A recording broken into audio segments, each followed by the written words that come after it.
Hello everyone. तर चांगलाच उन्हाळा सुरू झाला आणि फार गरम होत आहे, तर आपल्या सगळ्यांनाच काहीतरी थंड प्यायची इच्छा होते.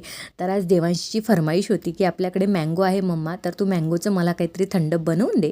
सो म्हटलं चला आज त्याला मँगो मस्तानी बनवून देते, कारण घरी आईस्क्रीमसुद्धा अवेलेबल होतं. आणि एक गोष्ट की मी देवांशलासुद्धा मी जे करत होती त्यात त्याला सामील करून घेतलं. त्याला फार मज्जा येत होती आणि त्याला बोर होत नाही. आणि मी अशा छोट्या छोट्या ज्या गोष्टी असतात तर त्यात त्याला मी सामील करून घेत असते, तर त्याला फार मज्जा येते. तुम्ही बघू शकता तो खूप एन्जॉय करत होता.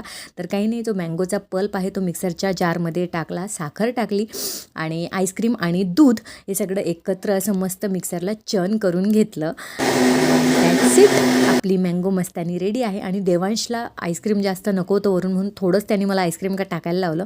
मँगोचे तुकडे घातले आणि येस, देवांश त्याचा मँगो मस्तानी मस्त एन्जॉय करतोय आणि त्याला फार आवडलं.